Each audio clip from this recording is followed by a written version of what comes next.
Okay, today we're going to go unit conversions. We're going to do that by looking at all of the different formats we've given you guys so far. So we've given you lots of ways to display your data. We've looked at graphs, we've looked at tables, we've done equations. So now we're going to compare how do I go from one of those to the other, and I'll let you know the easiest way is going to a unit rate. So that was in our last lesson. Unit rate just means I have a denominator of 1. So I'm comparing it to one of something so that I have that common comparison point to be able to make judgment based on what they are.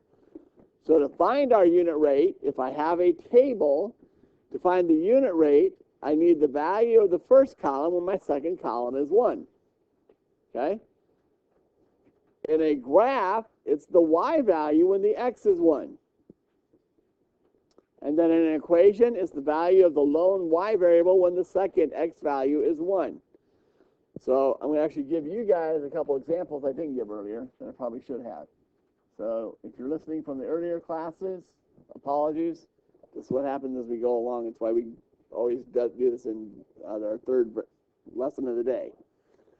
So if I have a table, all it's saying is my tables, I'm comparing x and y.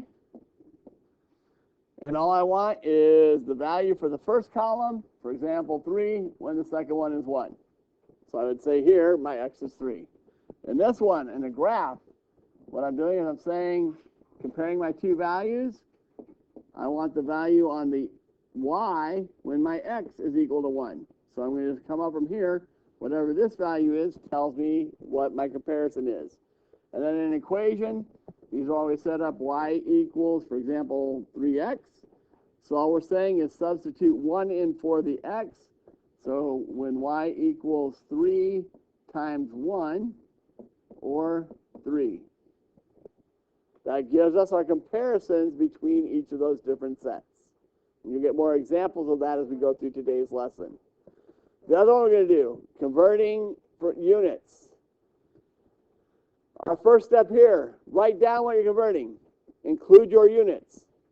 You're then going to multiply by the conversion factor. You guys don't have the agendas that historically you've had. So Ms. McShannon and I will make sure you guys always have the conversion factor for anything that you need. If when you multiply it, the conversion factor, you're going to write with the union being converted from on the bottom. Okay? Normally what we're talking about is I'm going to say, for example, something is 36 inches long. How many feet is that? Okay? Your conversion factor is 1 foot equals 12 inches. Hopefully you guys all know that one. Okay? So I'm going to take my example of 36 inches. I write that down. I multiply by the conversion factor with the unit being converted from on the bottom. So I'm going to multiply, and all I'm going to do is I'm going to put this into fraction form. But the inches is going to go on the bottom. So inches on the bottom, feet on the top, and I literally just put the number straight from here. 1 foot is 12 inches, correct? Okay? So basically what's ending up happening here, guys, I'm going to have this over 1, and now I have inches on top and bottom. Those cancel out. So I'm left with this feet. If both numbers are on top, in other words, if both of the numbers were up here, I would multiply. If one is on top and one on bottom, like we have here, 36 on top, 12 on the bottom, now I'm going to divide. So 36, I divide by 12, and I get 3. Don't forget the units that are left, which is feet. So 36 inches equals 3 feet. When you are doing unit conversions, make sure you write the units in your answer. Because what is rate? Who remembers the definition of rate? This last lesson. 2 units being compared by division. So if I don't have units and I'm talking about rate, do I have the answer? No. You might have a nice number, and you do need the number because that's going to be part of the rate. But if I don't have the units, I don't have the answer, guys. Any questions on the notes? Anything we've covered? Okay, so let's look at some examples of how to do this. You guys are actually already on the page, so 79, just go across. Now, one thing we really haven't done, we've done a lot of the ratio tables, and we've shown you how to turn a ratio table into an equation, but we haven't gone the other way. So let's look at this. So the ratio of cups of blue paint to cups of red paint is 1 to 2, which means for every cup of blue paint, there are 2 cups of red paint. In this case, the equation would be red equals 2 times blue, or R equals 2B, where B represents the amount of blue paint, and R represents the amount of red paint. Make a table of values. There's our task. Guys, please get used to marking your text. You guys should be following along and marking what I'm marking. This gives you a good example to be doing it on your own. So now I'm building a table. What's going to be my first entry? What's the first thing I need on my table? Andrew? Labels, right? Because I have to know what I'm comparing. So after he said 1 to 2, Andrew did figure out he should have had the labels. So what labels do we have on here, Andrew? Do what? Blue paint and red paint? They've already defined my variables, so I can actually just use my variables, right? B and R. Then what's my next entry? Good. 1 and 2. Don't forget to show your work. How am I going to my next entry? Adding 1, adding 2, so my next entry will be 2 and 4. Adding 1, adding 2, my next entry is going to be 3 to 6, my last entry. Any questions? Is anybody struggling on tables still? You guys are all feeling good on these? So I don't see any hands. Everybody's good? Everyone understands how to show your work on them, correct? Okay. Looks like our next one. Miss Sipple is a librarian who really enjoys reading. She can read 3/4 of a book in 1 day.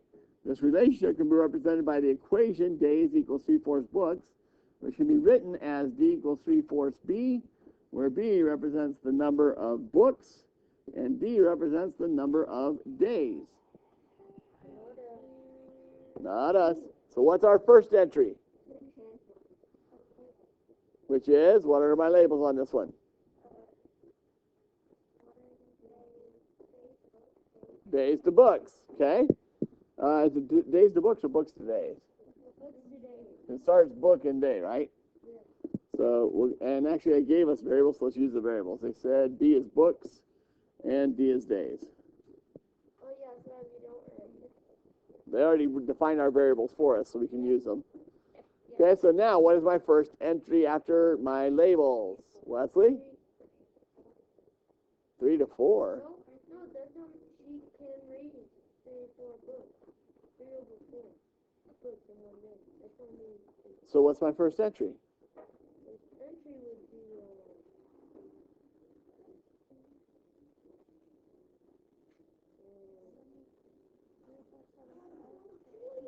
You're killing me, Sean, because you literally just said it. 3 to 4? That's not what you said. Taya? Thank you. It says right there, right? And Sean, you said it. 3/4 to 1 day. Did he say 3 over 4 again? No, he literally said 3/4 to 1. But then when I asked him what I should put in, he said 3 and 4. Literally right after he said 3/4 and 1. Yes, sir.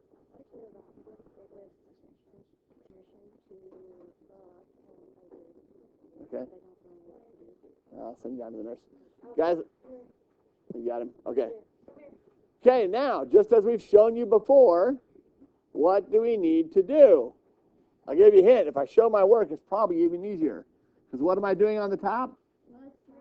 Plus 3/4 plus 1. So the bottom's easy. 1 plus 1 is 2. How do I add fractions?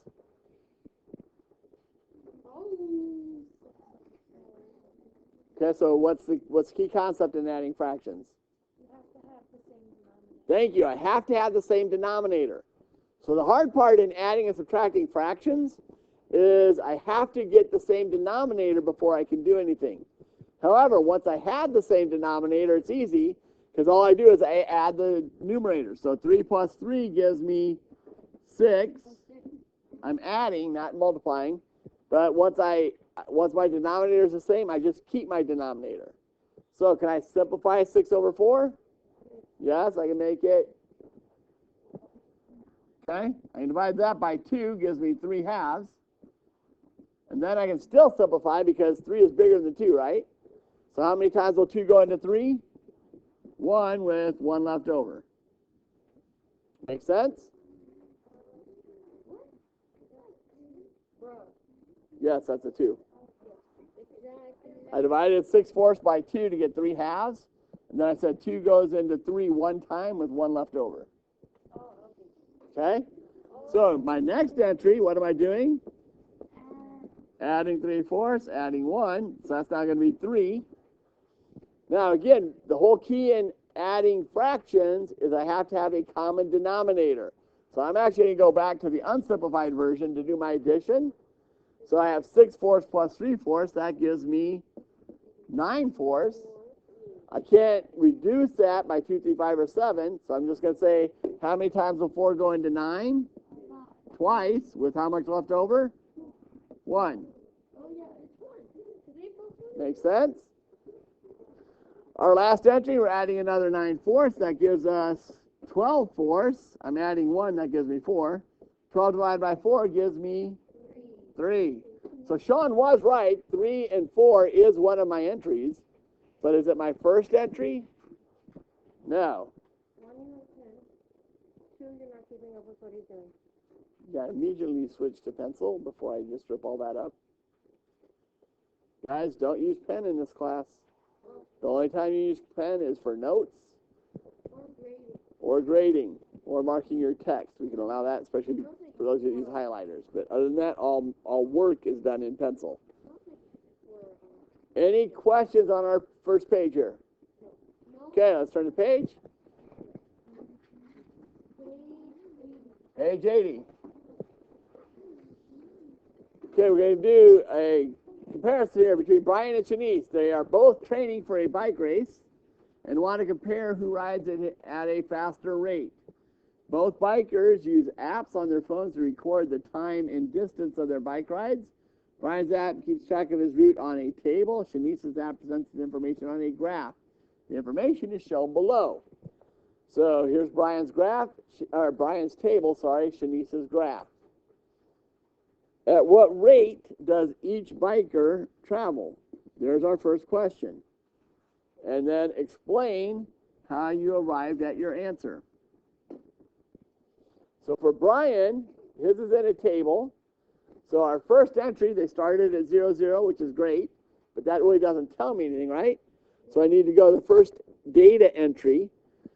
Now, if I'm talking about speed, how do we normally talk about speed?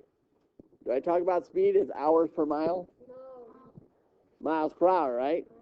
So in this case, we're actually going to reverse the table that they gave us to make sure that it actually makes sense. So in this case, we're going to compare miles to hours. So for Brian, all we have to do is we say, and we're going to use the first entry with actual data. We're going to say it's 75 miles and 3 hours. But to make a comparison, what do I really want to know? How many miles he can do in 1 hour, correct? So if I set this up, how do I go from 3 to 1? Divide by 3. So that goes in my magic box.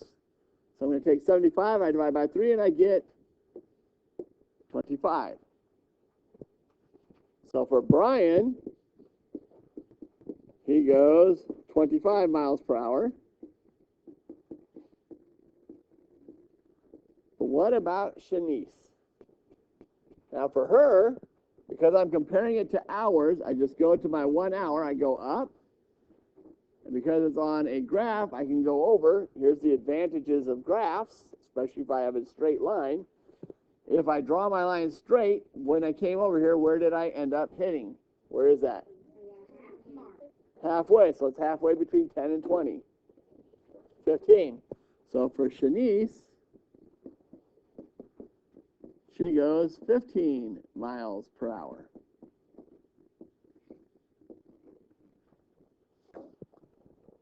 Okay, explain how you arrived at your answer. Have we explained how we arrived at our answer? We actually did, because you can see it all right here, right? We didn't write it, but did we explain it? Yes. This work is explanation. Now, if all you have is these two numbers, is that explaining anything? And I don't see anything else on your paper? Nope. So if you want to write out exactly what you did, I'm fine with that. But if all you do is put two numbers, you're not explaining your work. If you show it, that can explain it. Because it actually shows what we did. I know now how I did that. Okay, Shanice wants to win the bike race. Make a new graph to show the speed she would have to ride her bike in order to beat Brian. So here's our key. We need to make a new graph. So let's do a complete restructure or review on how we build a graph. So if we're building a graph, what's the first thing we need to do? Give it a name. So what's this graph going to be about? What's the story we're telling? Bike race, right? Okay. This is about the bike race between Shanice and Brian. But in this case, now Ayana was telling me what are my labels? Miles and hours. So which one goes where? Good. Miles is the first one, so that should go as X. Hours is the second one, so that should go as my Y. So X, Y, just in case you ever forget. Okay, they've given us quite a bit of room, so I'm going to skip intervals. We'll go every 2.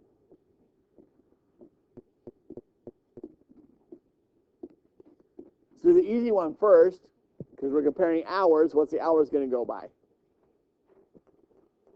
Where do I start on the hours? 1. So I just go from 1, 2, 3, 4, 5. What about the miles? And here's the crux of it. What are we trying to show in this graph? How she can beat Brian. So if I'm going to beat Brian, what miles do I need? Andrew? Never mind. That's not a good mile.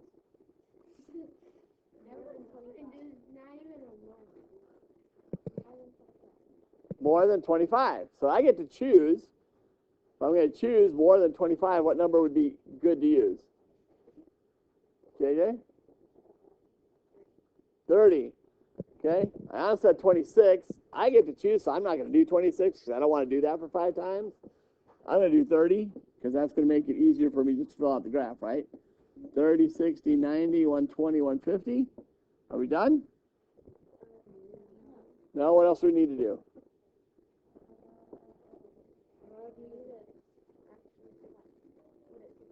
Plot my points. So I come up from 30 to 1. I come up from 60 to 2. I come up from 90 to 3.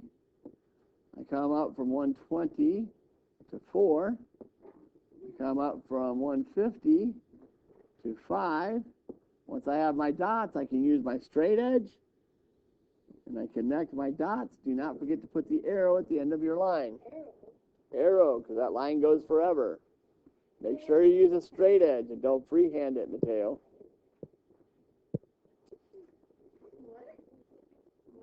I'm watching Mateo since he's right in front of me. He did not use a straight edge. Yeah, he's right beside you, though, so you're both right in front of me.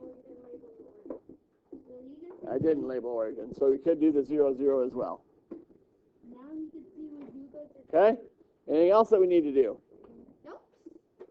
Okay, have we answered the question? Yes. So it was just make a graph. Okay, next page. Okay, Braylon and Tice both work at a department store and are paid by the hour. The manager told the boys they both earn the same amount of money per hour. But Braylon and Tice did not agree. They each kept track of how much money they earned in order to determine if the manager was correct.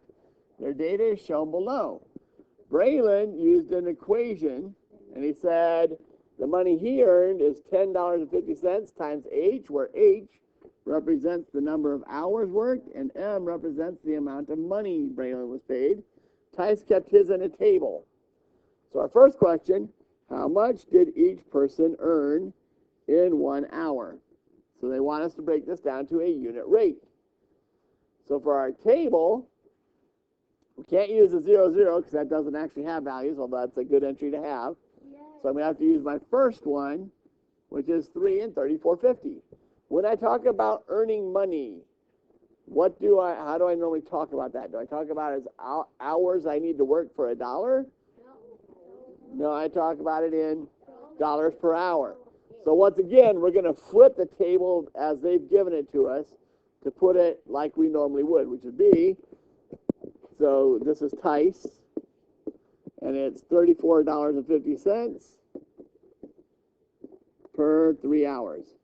But I want to find out what it is in 1 hour. So I'm going to write my magic box in. How do I go from 3 to 1? Divide by 3. Quick side note. Guys, are we asking you to do a whole lot with what we're showing here? Because I keep looking at the homework all day today, and kids aren't doing this. Everybody's just going straight to multiplying or dividing the numbers. Please, just set it up. It's going to help you out in the long run. Yes, I understand right now it's still very easy, but the numbers are going to get harder. If you'll learn the process while the numbers are easy, you'll be more confident when the numbers get hard. So basically what I'm going to do, guys, I take my 34.50. I'm going to divide it by 3. So it's going to go once. Bring down my 4. Goes once. Gives me a 1. Quick hint. As soon as I get to the decimal, bring it up to your answer. Then bring down the next number. So 3 goes into 15 5 times. I'm not yet done yet, so I have another 0 to account for. So don't forget that other 0. So what did he make? $11.50 in an hour. Now let's look at Braylon. Braylon is actually easier, and I love equations because they're super easy. For the equation, I get all kinds of options because once I know the relationship, all I need to do now is substitute 1 in for that hour, correct? If I write them side by side, that's saying multiply, which I can do that when it's just a number and a letter. But once I change and put a number in there, I need to either put it in parentheses or put a times sign. So in this case, the parentheses means times 1. Good luck, Aaron. So I do 1 times 1050, and I get 1050. So he makes 1050 in 1 hour. Plus what? You said and plus. I said plus what? Oh, the taxes come out of that, unfortunately. No, and then plus. It's just the same number. Is it the same number? Yeah, it's just one. It's 1050 because you only multiplied by 1. It's only multiplied by 1. Yeah. Yes. So it is the number in my equation. Was the manager correct? Do they make the same amount? Why not? Tice got $1 more per hour. So was the manager correct? Why or why not? We got 2 questions that we need to address. No, he was wrong. Tice earned $1 more per hour.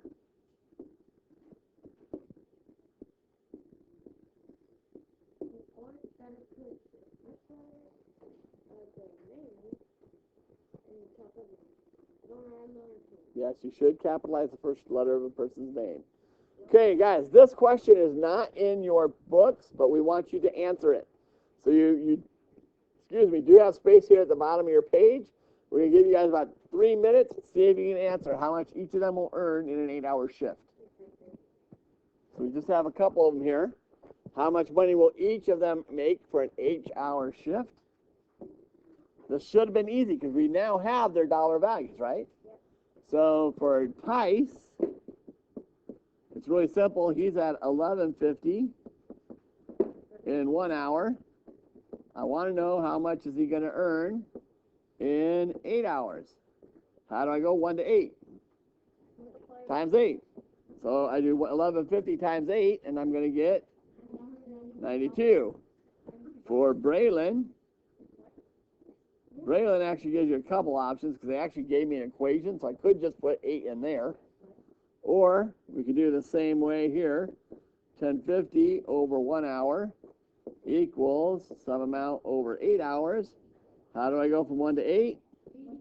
Times 8. 8 times 1050 gives me 84. Yes, ma'am.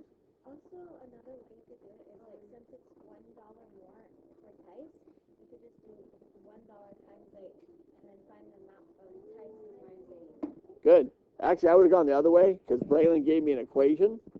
So I would have done his first because that's right in the equation, 1050 times 8. And then realize it's $1 more per hour, 8 hours. Add 8 to the 84, I get 92. Which is ironic because first period, one of the students got the answer wrong, but I had already done that in my head just that way, and I was like, no, it should be $8 more, not 7. Make sense? Yeah. Good. Let's turn the page.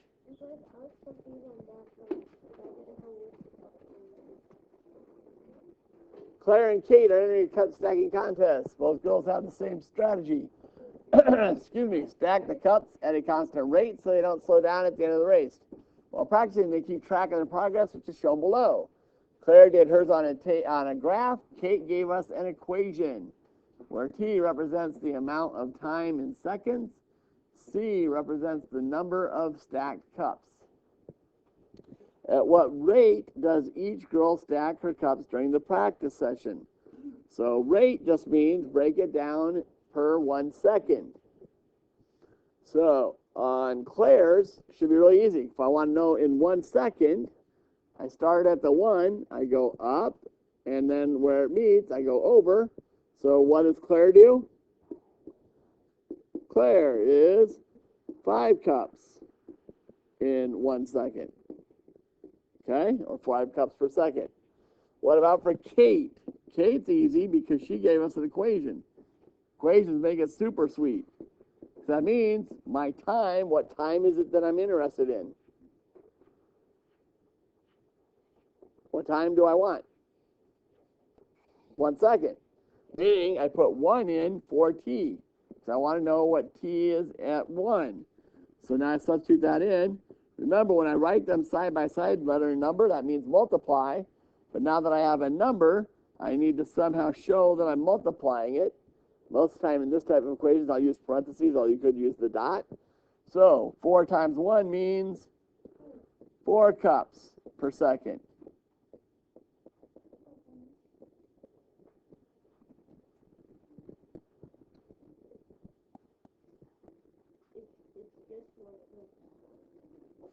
Per second, because technically that 1 has the seconds with it.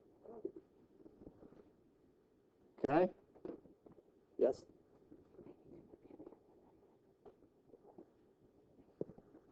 Kate notices that she is not stacking her cups fast enough. What would Kate's equation look like if she wanted to stack cups faster than Claire's? In other words, I need to change her equation to make it so that it would give a number larger than 5. So how could I change her equation that's going to get me a result bigger than 5? 10? So C equals 10T. Would that work? Yeah. Now she's stacking twice as fast as her. Makes sense? Could have been 6. As long as the number that I put in front of the T is bigger than 5, she's going to be faster. Any number over 5. Okay, let's look at our first set of homework, guys. I'm going to give a little more detailed explanation because this one has in the past caused a lot of troubles. So if Victor's having a hard time deciding which new vehicle he should buy, decide to make a final decision based on the gas efficiency of each car. A car that is more gas efficient gets more miles per gallon of gas. So that's what we're looking for, the more miles per gallon. When asked the manager at each car dealership for the gas mileage data, he received 2 different representations, which are shown below. So they gave the Legend and the Supreme. So when we are comparing data, what is the first thing we try to do to make it easy? Anybody remember? That's actually the third step, is making a unit rate, because there's easier ways to do it, right? What's the easiest way to do it? JJ?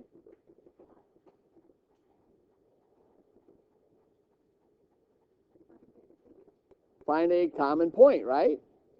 Do I have a common point between my table and my graph? Yes. What is it? 12. So if I look at the data at 12, I should be able to tell which one gets better gas mileage, right?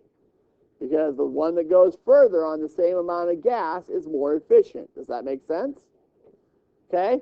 So once I have made that decision, that's part one. Part two, after comparing the Legend Supreme, Victor saw an advertisement for a third vehicle, the Lunar. The manager said that the Lunar could travel about 289 miles on a tank of gas, which is 17 gallons of gas. Is the Lunar the best option? There's our question. And then why or why not? And I'll give you a hint. Do I have to compare it to both the Legend and the Supreme? Nope, because I already know one of those beat the other one, right? But are there either of those that have a common point of 17 or 289?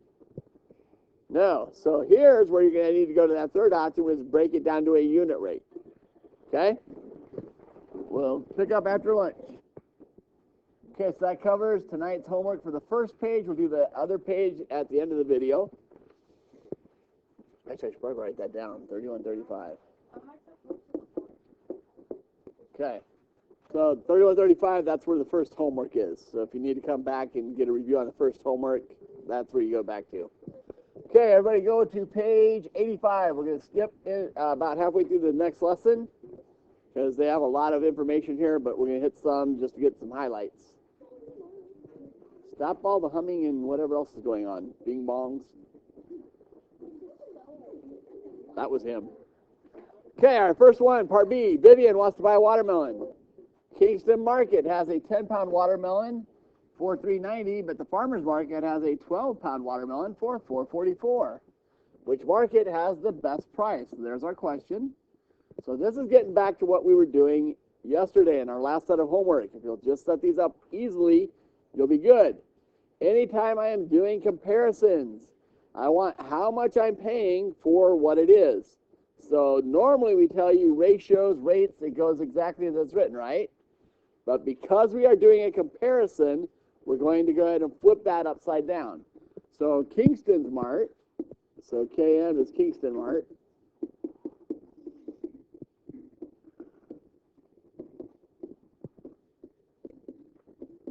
Has theirs at $3.90 for a 10-pound watermelon.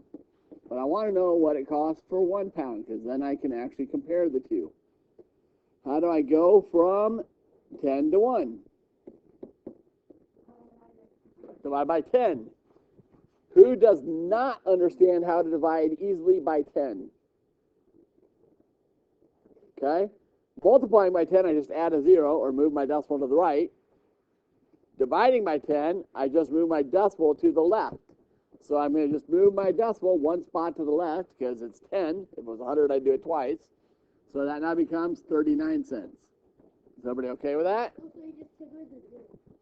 Yeah, you don't really take away the 0. I'm just moving my decimal one. But because it's money, I only need 2 numbers, not 3 of them. Okay? Now, for farmer's market, so FM is farmer's market.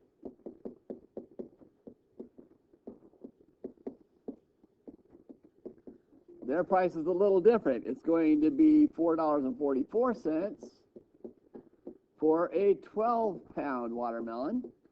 But I still want to figure out what it is for 1 pound. How do I go from 12 to 1? Divide by 12. So here I'm going to need to do the math. So we do 444 divided by 12. Will 12 go into 4? No, so 0. So bring my decimal straight up. Please don't forget to bring your decimal up. 12 goes into 44 3 times without going over. Subtract 36 gives me 8. Bring down the 4. 12 goes into 84 7 times. So this one is 37 cents per pound. So which market has the best price for watermelon? Cannon?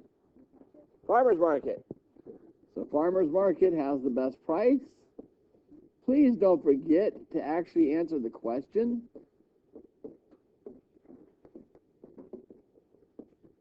Your work shows it, but if you don't actually let us know that you understand that work, you haven't done what we need you to do. What is the difference between the two unit prices? So what's the difference between 39 cents and 37 cents, Kaylee? No, so when you said farmer's market has the best price, Uh-huh. because it's a word problem, don't you have to like write the farmer's market has the best price because No. Did I not answer it in a full sentence? Is that not a full sentence? My work, to Kaylee's point, she's like, why? I didn't substantiate why, but doesn't my work show which one has the better price? So my work actually substantiated, so that's the why, but I do still need to answer it. Just a quick segue, because I know Miss McShann had a lot of issues with this as well on the test. There was one of the questions talking about comparing the homework and exit tickets that you had to simplify. This is why this is important, guys, so please pay attention. We asked 3 questions on that. Part 1 was we asked you to simplify them. Part 2 was, were they equivalent? Part 3 was your reasoning. We were both astounded at the number of students that simplified it to the same number, said they were not equivalent, and then for their explanation said they didn't simplify to the same number. So why is it that even though I have it written here, which one's better, I still need to write this? Because apparently some of you just don't understand what the math is actually telling you. And we actually need you to be able to interpret the math and make sense of it. That's really what the overriding goal is here, is to make sense of what you're doing, not just to be little robots that I can punch a bunch of numbers in and get something out of. We need you to understand why. Okay? Wesley, question or? So what's the answer to the next one? Good. So how did you get that?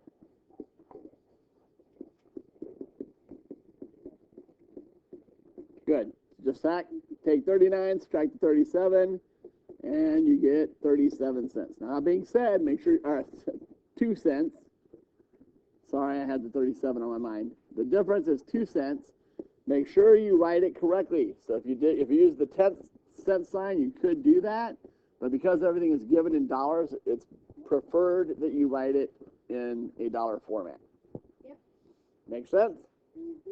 Okay, so now we give you guys a chance to demonstrate that you're understanding what we're talking about. So we want you to go ahead and do parts C and D. So if you guys can do those 2, then we will move forward. Okay, sorry, we ran out of time, so we're going straight into the last piece of homework. If you needed a review on the other homework, it was at 31:35, I believe it was. So you can just go back to 31 minutes of the video, and you'll be able to see the other homework information. This one, here's the big deal on this, because it's talking about 3 different people. Historically, students keep messing up who it is we're talking about. So please pay attention to who they want you to discuss. So in our first one, it's talking about Gabe. They gave me a table. You're going to have to turn this into $1 per hour because it wants per hour for Gabe. Make sense? That's what we were practicing on today. We did a lot of that. Now, Jordan is another employee. He has worked there longer and earns $3 more per hour than Gabe. So guess what? I'm going to take this rate. I'm going to add what to it? 3. But what's the first entry in my table? So once I have figured it out, what am I going to do to that number? Multiply it by 4. Make sense? Because my first entry is for 4 hours. It's not for 1 hour. It's for 4 hours. Okay? So that's going to give you this table. Then it talks about another person, Serena. They want her compared to Gabe. So remember, Gabe's was this answer up here on number 1, not what you came up with for Jordan. So make sure you're comparing to the right person. And then on number 4, now we're back to Jordan, and he's become a manager, so it's the same amount as Serena.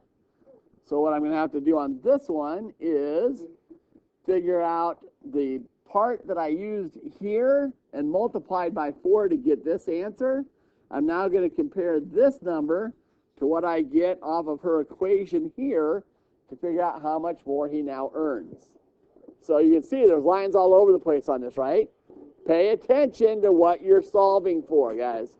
Have a good weekend.